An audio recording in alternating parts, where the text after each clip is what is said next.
الصلاة والسلام على سيدنا محمد وعلى آله وأصحابه أجمعين. أما بعد فأعوذ بالله من الشيطان الرجيم. بسم الله الرحمن الرحيم. وأحيط بثمره فأصبح يقلب كفيه على ما أنفق فيها وهي خاوية على عروشها ويقول يا ليتني لم أشرك بربي أحدا ولم تكن له فئة ينصرونه من دون الله وما كان منتصرا. یہ دو افراد کا تذکرہ ہے اور ان کی زندگی بطور مثال ہے کہ دنیا میں اس قسم کی زندگیاں گزر رہی ہوتی ہیں، ان کے لیے نصیحت ہے، سبق ہے کہ ایک شخص ہے وہ اسباب و وسائل استعمال کرتا ہے لیکن ایمانی طرز فکر سے کہ ان اسباب و وسائل کے پیچھے ایک اور طاقت ہے جو اصل طاقت ہے جس سے نتیجہ آتا ہے، اور یہ اسباب و وسائل با نتیجہ ہوتے ہیں، با ثمر ہوتے ہیں، اس سے محنت بار آور ہوتی ہے۔ یہ ایمانی نقطہ نظر ہے۔ اسباب و وسائل ایمان والے بھی استعمال کرتے۔ دوسرا زندگی کا طرز یہ ہے کہ اسباب و وسائل اختیار کیے جاتے ہیں لیکن ان پر اتنا اعتماد کیا جاتا ہے کہ ان کی پرستش ہونے لگتی ہے۔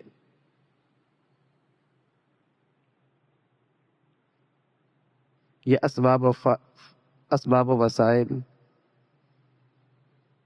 اور ماہرین فن، بس اوقات کرنا اقتصادیات کے ماہرین، معیشت کے ماہرین، ان پر اتنا اعتماد کیا جاتا ہے، ان کا اتنا تقدس ہوتا ہے کہ یہ ہیں تو بس نتیجہ ایسا ہی ہوگا۔ اب تو نتیجہ آنا یقینی ہے، اب تو منصوبہ کامیاب ہے، اب جو ہم نے منصوبہ بندی کی ہے وہ ضرور ہو کے رہے گا۔ تو ایسا شخص ایمان کی زندگی سے، اللہ کی بندگی سے محروم ہو جاتا ہے، اور اس کا پورے طور پہ تکیہ ان ظاہری اسباب و وسائل پہ ہوتا ہے۔ ان ظاہری اسباب و وسائل ہی کو وہ زندگی سمجھتا اور کامیابی سمجھتا، اور اپنی ترقی، معاشی ترقی، قومی ترقی وہ اسی نظر سے دیکھتا ہے کہ اگر یہ ظاہری اسباب میرے ہاتھ میں ہیں تو میں کامیابی اور ترقی کے منازل طے کر لوں گا، اب مجھے کسی اور چیز کی ضرورت نہیں ہے اور کہیں توجہ دینے کی ضرورت بھی نہیں۔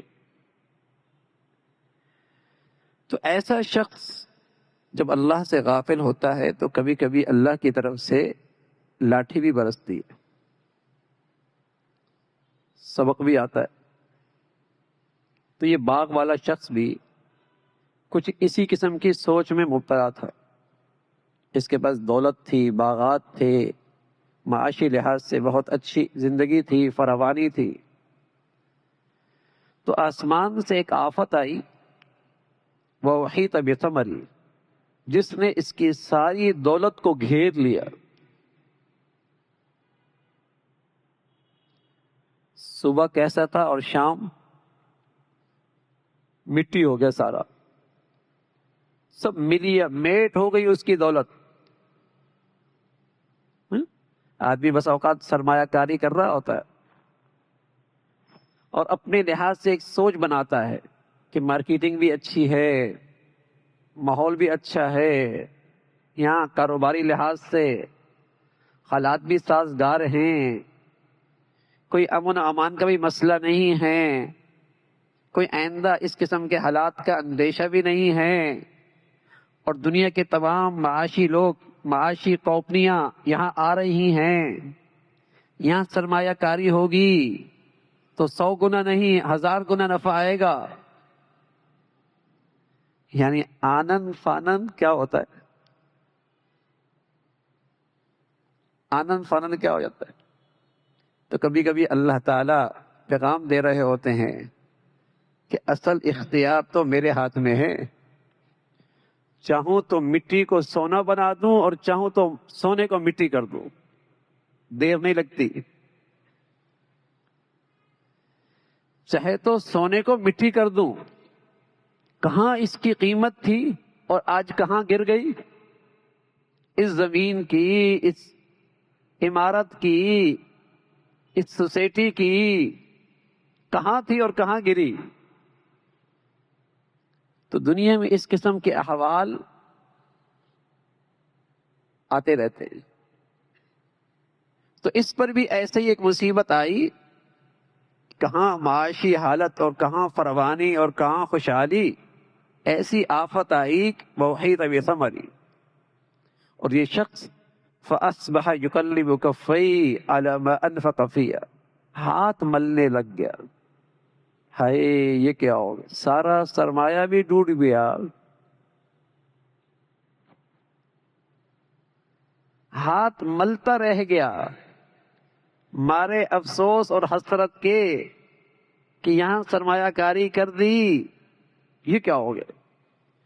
بظاہر تو ایسے کوئی حالات نہیں تھے، دور دور تک یہاں کوئی خطرات نہیں تھے. یہ کیا ہو گیا؟ تو کیا حالات بن جائیں کچھ نہیں پتہ لگتا. نظام اللہ کے ہاتھ میں. اور کہنے لگا یا لیتنی لم اشرک بربی احد، ہائے کاش کہ میں شرک نہ کرتا. اور وہ کون سا شرک تھا جو یہ کر رہا تھا؟ بتوں کی عبادت تو نہیں کر رہا تھا،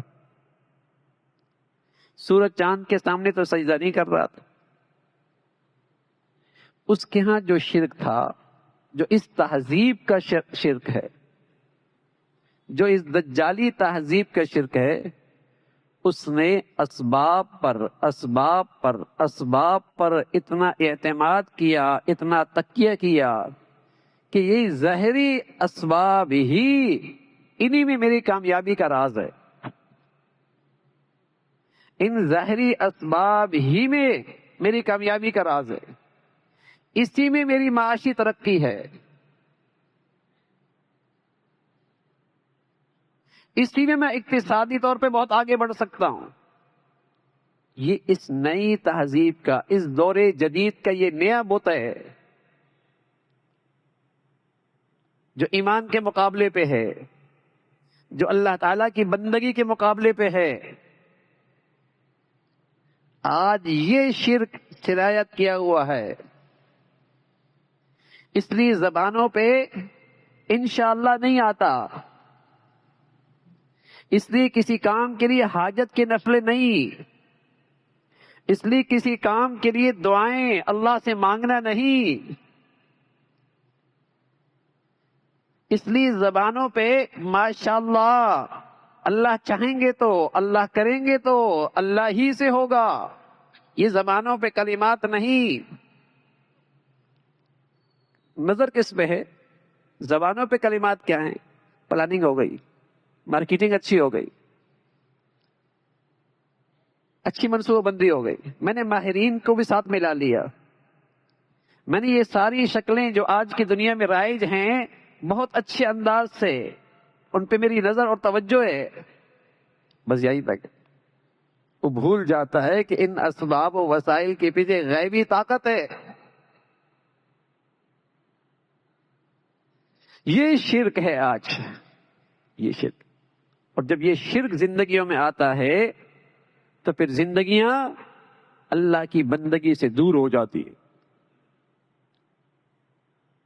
اس کی زندگی میں اللہ کی عبدی، اللہ کی بندگی، اللہ کے حکم، اللہ سے فریادیں، اللہ سے مانگنا، اس کی طرف رجوع، اس کے حکموں کا لحاظ، یہ باقی نہیں رہتا. اس لیے کہ وہ ان چیزوں میں کامیابی سمجھتے ہی نہیں. وہ کہتے ہیں کامیابی ان میں ہے جو میرے پاس ہے. میری زندگی کا بگڑنا اور بننا ان ظاہری اسباب سے ہے اور وہ میرے پاس ہیں، اس کے لیے میں نے محنت کی ہے. یہ شرک ہے، یہ اس دور جدید کا شرک ہے۔ بدقسمتی سے ہمارا سارا نظام تعلیم بھی اسی ذہنیت کو بنانے میں لگتا ہے، ہمارا سارا تعلیمی ماحول بھی اسی ذہنیت کو بنانے میں لگتا ہے۔ نئی نسل کیا جانے، وہ تو یہ کہتی ہے کہ بس یہ ہوگا تو ہوگا، اس لیے اس کی زندگی میں آپ کو اللہ کی بندگی نہیں ملتی، فرائض تک نہیں ملتے، فرائض تک نہیں ملتے۔ مسلمانوں کے جو بنیادی فرائض ہے، جو مسلمانوں کی، جس سے جو مسلمانوں کی روح سمجھ لیں، وہ بھی ان کی زندگی میں نہیں ہے، اس لیے کہ وہ تعلیم، وہ ماحول انہیں مادی ذہنیت دیتا ہے، ایمانی اور ابدیت کی زندگی سے دور کرتا ہے۔ تو اس کا تذکرہ فرمایا جب آفت آئی، کوئی نہیں آیا جس پر یہ بڑا فخر کرتا تھا کہ میرے بڑے تعلقات ہیں، میرے بڑے رابطے، میرے بڑے رابطے ہیں، میرے بڑے تعلقات ہیں۔ فرمایا وَلَمْ تَكُنْ لَهُ فِئَةٌ يَنْصُرُونَهُ، کوئی آیا ہی نہیں اس کی مدد کرنے کے لیے۔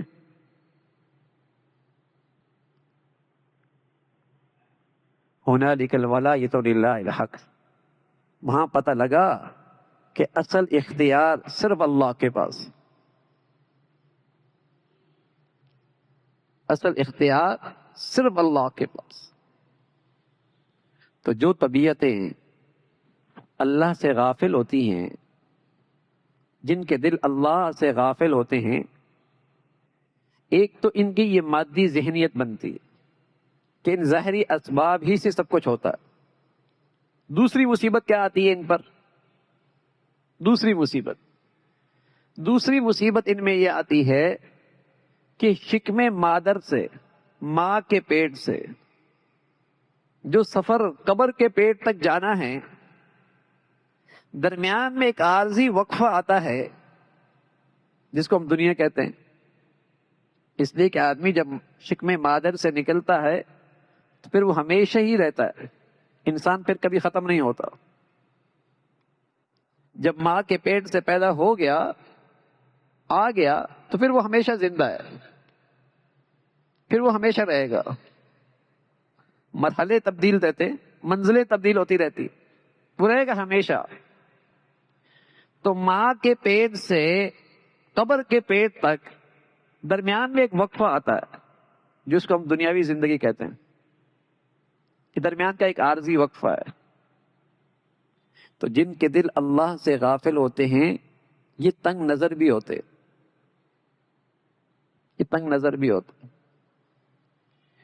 یہ اپنی ساری توانائیاں اور اپنی ساری صلاحیتیں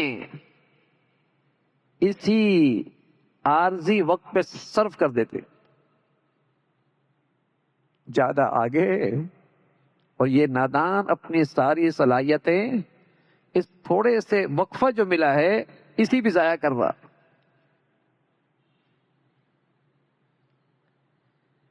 تنگ نظر اتنا ہے، عقل سے خالی اتنا ہے کہ اس کے دادا نانا بھی اس کی آنکھوں کے سامنے آگے سفر کر گئے، لیکن اسے پھر بھی سمجھ میں نہیں آتی، یہ پھر بھی ادھر ہی اٹکا ہوا ہے۔ تنگ نظر اتنا ہے، کم عقل اتنا ہے کہ اس کے گھر کے کئی لوگ اس منزل سے آگے سفر کے لیے روانہ ہو گئے، لیکن اسے سمجھ میں پھر نہیں آتی۔ اس لیے کبھی کبھی اللہ میاں کہتے ہیں یہ آنکھیں تو رکھتے ہیں لیکن اندھے ہیں، کان تو رکھتے ہیں لیکن بہرے ہیں۔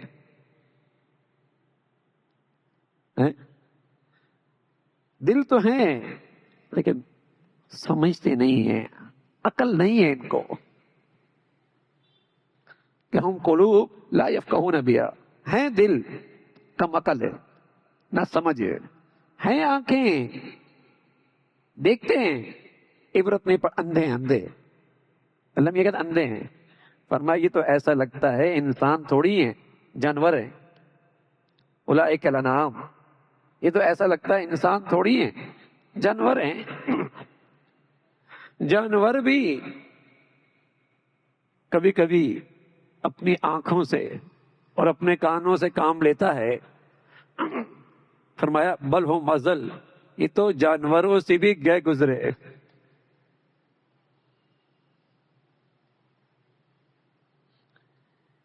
تو جن کے دل اللہ سے غافل ہوتے ہیں، ایک مصیبت تو ان کی زندگی میں یہ ہے کہ وہ مادی ذہنیت کی ظاہری اسباب ہی سے سب کچھ ہے، اور دوسری مصیبت یہ ہوتی ہے کہ زندگی کے اس سفر میں جو شکم مادر سے شروع ہوا اور پھر دنیا کا ایک تھوڑا سا مرحلہ آیا، وہ اپنی ساری صلاحیتیں، ساری توانائیاں اسی پہ لگا دیتے،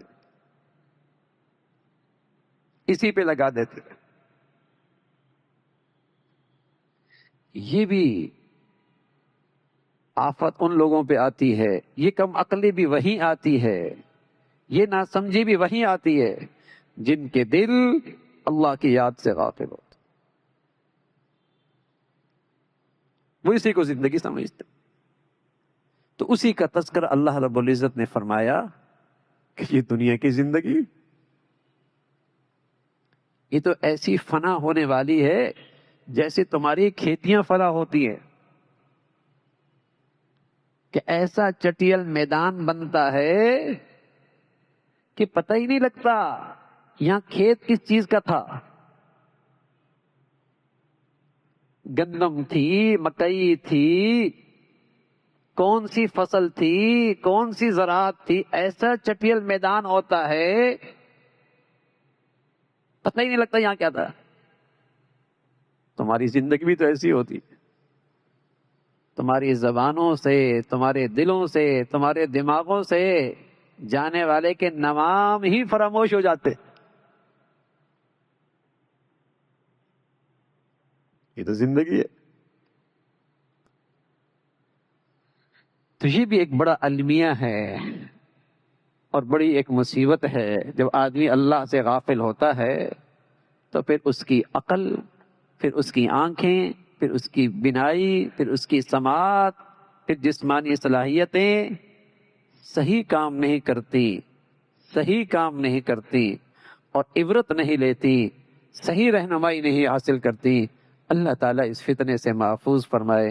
اللہم لک الحمد کلو ولک الشکر کلو، اللہم اعنا علی ذکرک وشکرک وحسن عبادتک، نستغفر اللہ ونتوب الیک، نستغفر اللہ ونتوب الیک، سبحان ربک رب العزة عما یصفون وسلام علی المرسلین والحمد للہ۔